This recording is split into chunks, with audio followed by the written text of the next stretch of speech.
everyone. I am MeenakshiSundaram, PVH volunteer from Coimbatore. Uh, I have started teaching, so yes, I am on the process of becoming a teacher. So today I have planned to take the session on PVH nutrition and food.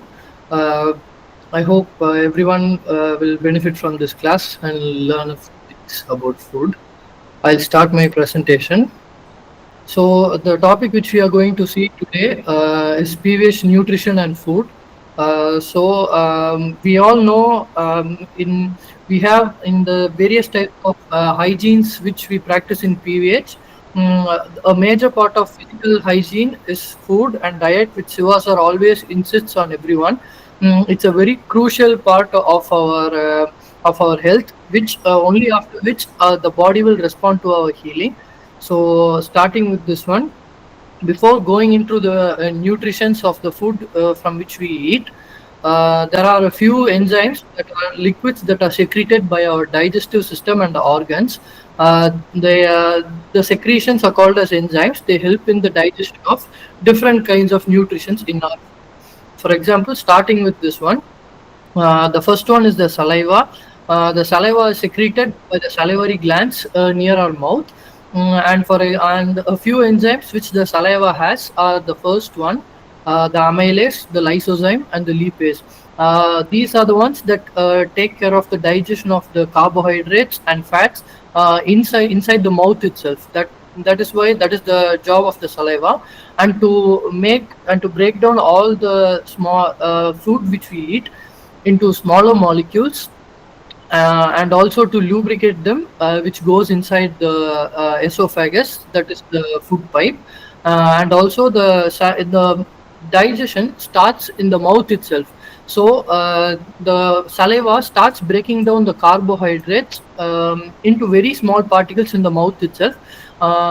This is very evident when we eat carbohydrate, for example, rice, and particularly if the Indian people, you will be having the chapati, right? If you start eating the roti and keep on chewing it for a lot of time, you will find that the flour, the chapati which you have started eating roti, it will start to get sweeter. The sweet, the chapati and roti becoming sweet is an indication that the saliva has started breaking down the carbohydrates present in the roti into sugar and starch. The sugar is the most basic form of carbohydrate, sugar, which is also called as glucose. The glucose is the basic form of energy which the body uses to do various kinds of activities and physical activities. So, the next one is the gastric juice. The gastric juice is the one that is secreted by inside the stomach. The stomach is the one which is indicated here, and the purpose of the stomach is to hold the food which is getting inside, and it will the purpose, the job of the stomach is to secrete the hydrochloric acid, pepsin, and mucus. The job of hydrochloric acid is that acid has a property of like erasing everything it touches. So the main job is to make the food to be free from bacteria and virus and pathogens. So the acid kills and also neutralizes the bacteria and viruses and prevents them from going inside the further parts of our digestive system. The second one is the pepsin, and the last one is the mucus. Mucus is generally secreted by four major parts of our digestive system. The first one is the esophagus. The esophagus is the food pipe. The food pipe is is a kind of a long track through which the food from the mouth enters the stomach. Just a clarification, is the notification sound from the Gmeet disturbing my speech? No, dear. Okay. So the esophagus secretes mucus. Only if the mucus is secreted in the esophagus, it will be lubricated, so that the lubrication will push the food smoothly down into the stomach, and there will not be any. That is why the saliva and the mucus, when they mix with the food, only then it will smoothly pass down to the stomach, or it will get stuck this side, and you will start feeling a sense of choking will happen inside, and you tend to drink more water to push the food down. So that is why it is very essential to chew the food nicely, mix it with saliva, so that along with the mucus, the esophagus, it will go down to the stomach. And the reason why the stomach secretes the mucus here is that since hydrochloric acid is highly very acidic, and that much of acidic property is required to kill the pathogens and bacteria. So to protect the stomach inner walls and inner linings from the acid, the mucus is generated by the stomach, so that will somewhat neutralize the acid and prevent the stomach's walls and the inner lining from getting deteriorated by the acid. And the next main enzyme or secretion is the bile. The bile, as you all might be familiar with that. Bile is secreted by the liver. The purpose of bile is to digest the acids, and also to clear out the waste in the form of bilirubin, which is a waste product of the breaking down of red blood cells. So a liver is like it's like a very uh, like a workaholic organ in the digestive body, you can say, because liver does a lot of work, a filtration process and digestion process, and one of the processes is secreting the bile, which is secreted to convert the acids and digest the convert the fats into fatty acids and digest them. And the next juice or the enzyme is the pancreatic juice. Pancreatic juice is mainly made up of lipase, protease, and amylase. The lipase and the amylase are the similar enzymes which are found in the saliva also. The reason why pancreatic juice again secretes these enzymes is the reason is that it will secrete all these enzymes into the duodenum. That is, the duodenum is the starting part of the small intestine. That is this C shape. You can see my pointer pointing this one in the right side diagram. The C shaped tube that is coming from the stomach is called the duodenum. In the duodenum, the pancreatic juice and bile will get secreted. They will push the juices into this, so that whatever food from the stomach is entering the small intestine, it will come into contact with the pancreatic juice. The lipase will digest the fats and the fatty acids from the stomach, and the protease will digest, as the name suggests, it will digest the proteins. And next, the amylase, as usual, it will digest the carbohydrates, which will come in the form of sugar and starch. So after that, they will pass down to the other parts of intestine, that is like the small intestine, and the small intestine can be divided into jejunum and ileum, two parts, and after that the food will go to the large intestine, and then to the rectum and to the anus. So as I said, the mucus is generated in four main parts, that is in the esophagus and in the stomach, and then in the small intestine and in the large intestine. Because the small intestine, as you can see, it's like a very twirly and wavy kind of tube that has a lot of curves, and the food has to pass through all of those curves in a lubricated manner without getting stuck. That is why the small intestine will secrete the mucus, and the most of the absorption of the minerals and vitamins and the food nutrition will happen in the small intestine.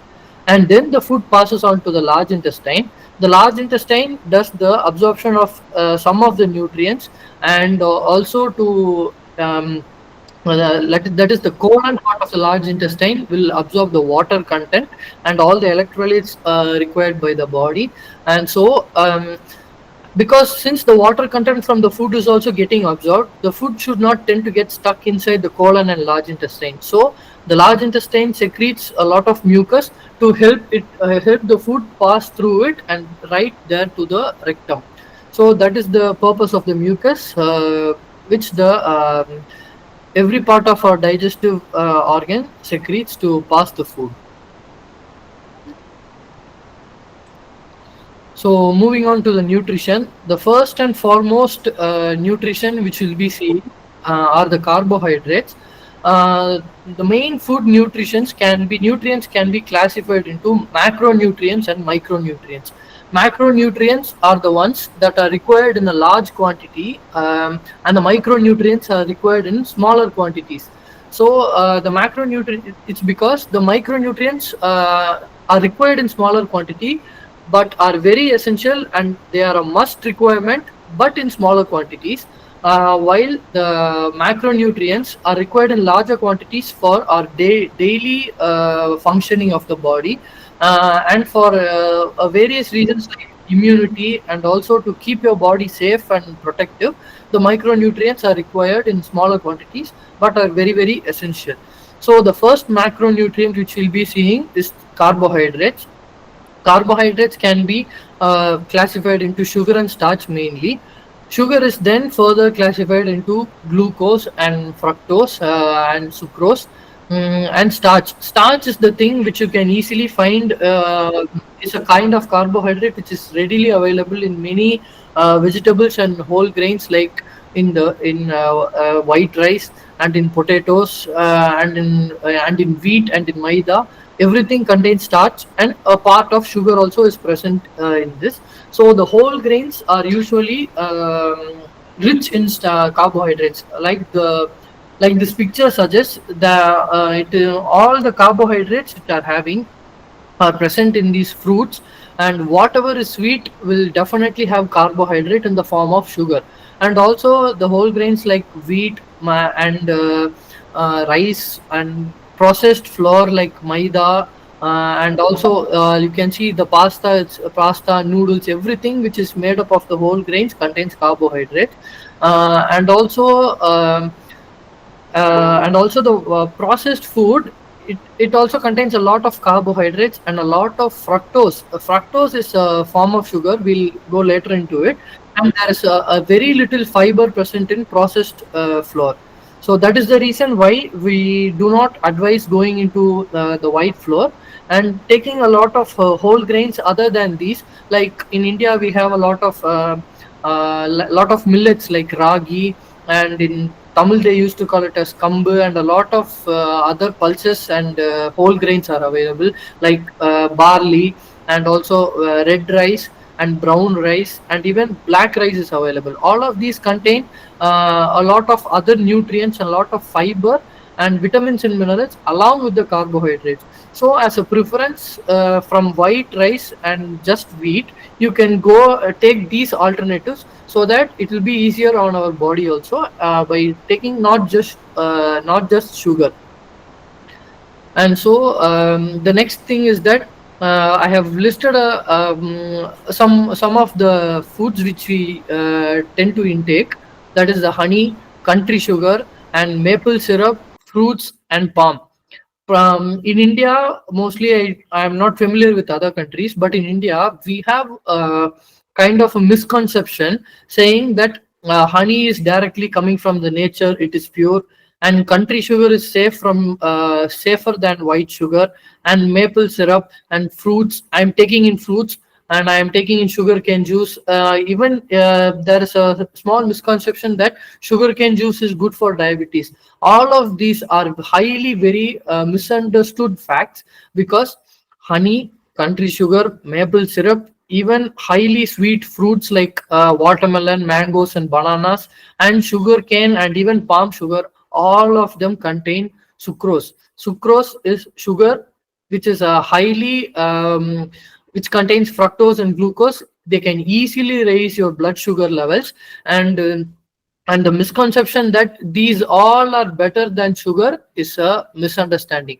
Honey and country sugar, all of them are equally as bad as sugar, depending on the amount which you intake. The only difference is that white refined sugar contains just sucrose and glucose only. The only thing is that the honey, country sugar, and maple syrup all contain a little bit of more vitamins and minerals, along with 99% of carbohydrate. The only difference is the 1% of vitamins which is available. So there is no big difference while taking honey instead of white sugar. Yeah, maybe the white sugar contains a lot of refined chemicals. You will be safe from that. But in terms of the sugar requirement of your body, you are always on the danger side if you're taking as much as country sugar, maple syrup, or sugarcane juice, or even sweet fruits like bananas and watermelons. They are equally as dangerous as sugar. So the next thing is the purines. Purines are a substances which can be found in most of the protein and carbohydrate and starch-rich foods also, like the dal and the white rice, and especially red meat has a lot of purines. The purines are the primary reasons why the uric acid levels of your body goes up. The uric acid levels of your body, in terms of carbohydrates, goes up because of a substance called fructose. The fructose is a kind of sugar because the basic sugar is present in the form of sucrose. Sucrose is further classified into two types. It will be broken down into glucose and fructose. Glucose is the major component, energy component. Fructose is a kind of sugar which is a little more complex for the body.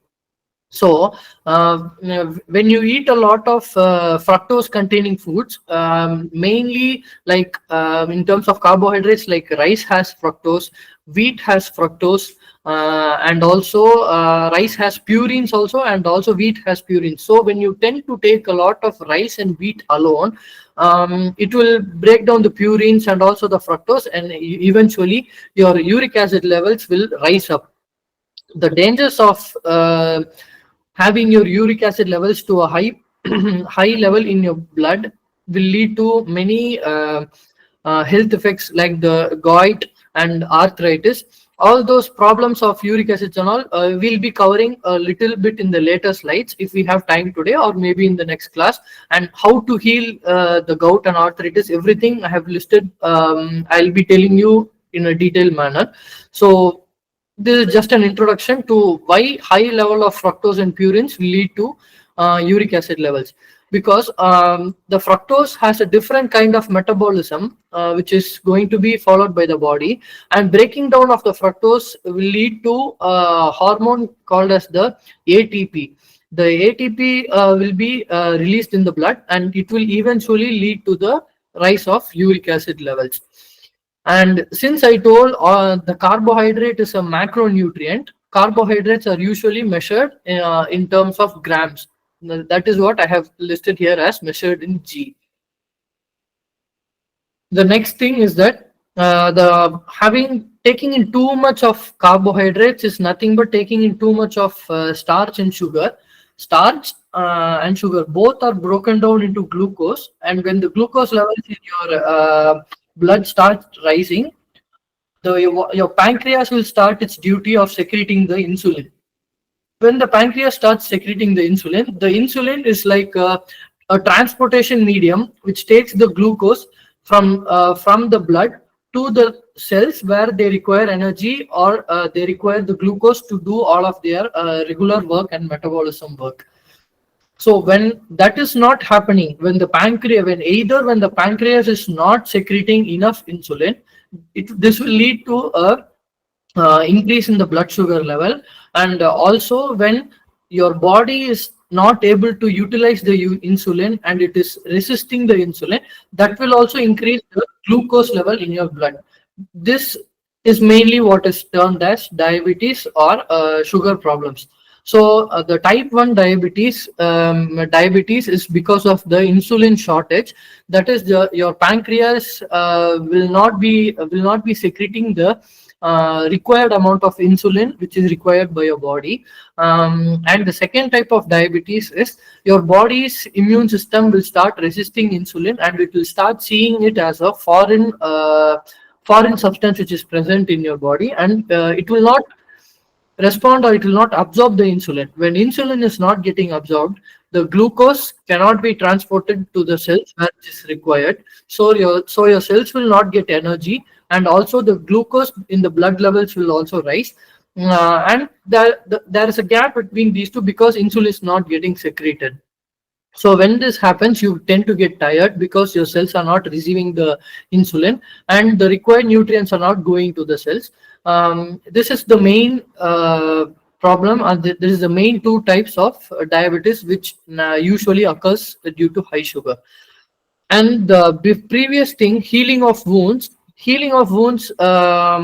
is this is a common fact known to everyone, that people having high sugar or diabetes tend to their wounds tend to heal a lot later, or sometimes the wounds do not heal and keep on it the wounds they do not heal and they start getting decayed. We have seen a lot of times in Siva sir's videos.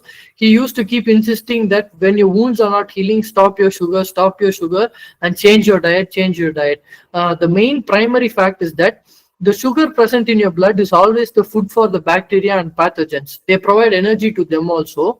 So when they start infecting on the wounds, the wounds do not tend to heal and it tends to get worse. That is the reason why we need to reduce the blood sugar and take a balanced diet of other nutrients also to reduce this. And this healing of wounds, why is it getting delayed? The reason for this is that healing of wounds, I think you can see the slide. I hopefully the healing of wounds, you can see this top left corner box I have drawn here. This imagine this top left corner box as your blood. This is the blood present in your blood vessel. What are the particles which will be present in a particular area of your blood? The primary components will be the red blood cells and the hemoglobins and the iron content, which give the primary red color to the bloods. And other cells and particles which will be present in your blood are like the WBC, that are the white blood cells, and the oxygen molecules. These are a very, very vital and important part of your blood, the oxygen molecules. And the other blue portion which is present here are the other essential atoms and molecules which should be present in your blood. They can contain the proteins which are necessary for immunity and all the other micronutrients and minerals which the blood should take to the respective places. That will be the essentials. And these two yellow balls which you can see here are the sugar molecules. Imagine this box with full of balls. It is having the correct amount of particles and balls which should be present in the box. Similarly, this is the arrangement. This is roughly the arrangement of what your blood should have and all the atoms and molecules which should be present here. When your body does not absorb insulin, or your pancreas does not secrete the required insulin, what happens is that the glucose, that is the sugar molecules in your blood, start rising. So in a given particular portion of blood, the sugar molecule density will start increasing. Like, it should essentially be like this, like in the top left corner. But since there are a lot of sugar and the density of sugar is there, it will push out all the other essential molecules. Like in the bottom right corner, you can see there is only one red blood cell molecule and 1, 2, 3, 4, 5 and 5 molecules of sugar. This because the blood sugar level has rises, and the space for the other essential molecules like the oxygen and the essential molecules and white blood cells, there is no space for them, and their density has decreased, and the sugar density in blood has increased drastically. So what is going to happen when this happens? When there is no white blood cells, when there is no oxygen, and when there are no essential components in the blood, when oxygen is they all will not be supplied to the required cells. When oxygen is not supplied to the cells, you will feel a sense of tiredness, and the essential molecules like the immunity developing molecules will not be present, so your body will tend to get more weaker, and white blood cells and all the other things which are very, very essential for the wounds to heal, white blood cells will go and form a layer, protective layer around the wound. That is why it will start hardening, and the protective layer covers the wound. So when all these molecules are not present in the blood and every place is taken by sugar, your wounds will not at all heal. So that is the reason why you should consume you should not consume a lot of sugar. So that is the reason why healing of the wounds gets delayed. And when excess sugar is always present in your blood, what your liver does, the liver converts it into fat and starts storing in all parts of your body wherever it can find space, below the skin and within itself. The liver also stores a lot of fat within itself, and also in your abdomen and all parts of your body where it can store, and it will convert it into fat. So this is the prime reason why Siva sir always tells everyone who are trying to lose weight, you should stop eating sugar, and saying that I am eating only fruits and I am not taking carbohydrates is not going to reduce your weight. That is because when the fat always stays at the same place and all your energy requirement are always satisfied by the fruits which have a lot of sweetness, they can easily get converted to the energy, and they are always satisfied by the sugar which you eat and all the fruits which you eat. So the fat level will not at all come down, or your weight, you will not start losing your weight if you always keep on taking a lot of sugar when you are planning to lose weight. So when you start eating a lot of vegetables and less sugar diet, your sugar levels start to decrease, and your energy requirement by the body will start to increase. When the energy requirement increases, when the carbohydrate is not present, your body will turn towards the secondary option for converting to energy. That is where your fat comes in. So the skin fat and the abdominal fat and the fat present in the liver, it will be converted into glucose. It is a process where the fat is getting converted into glucose, and that will be used as energy. That is the reason why when you start working out with proper diet, your fat level starts to come down and you start to lose weight. That is the reason why when you need to reduce or lose your weight, you must drastically decrease your sugar levels, and the blood sugar levels increases. The disadvantages of the blood sugar level increases I had just explained to you guys now. And the other thing is the glycemic index. The glycemic index, I will tell what is it in detail in the upcoming slides. And the next thing is bloating, gas, and constipation. Too much of carbohydrate diet will cause you bloating because it contains a lot of sugar and starch, and it starts occupying a lot of space in your stomach and your digestive system, and it will slow down your digestion. So that is the feeling. Bloating is the kind of, oh, I'm already filled enough, I'm not able to eat my next meal. I feel my stomach is full, I feel my whole digestive system is full. That feeling is because of the bloating which happens when you take a lot of starch and sugar. And the next thing is gas. The gas is the gastric trouble which usually occurs when you take in a lot of carbohydrates, and that also, the carbohydrate, the whole grains and the other things which you eat generally tends to release a lot of gases that gets occupied in your stomach. So, and the last final thing is the constipation. Since if you're taking a carbohydrate diet with a lot of fibers in it, then you can kind of escape from constipation. But if you're taking all sorts of carbohydrates like pasta, noodles, and bread, and mainly of food made from processed flour, white flour, and maida, it has very very less fiber. Fiber is the one that transports the food through your digestive system. When that is absent, the food tends to get stuck in all parts of your body. So that is why your large intestine will find it difficult to push all the food particles present in it to the rectum and then to the anus. So when that is not happening, that will lead to constipation. So that is one more problem which can be caused by absence of fiber and too much of carbohydrate. That is the reason.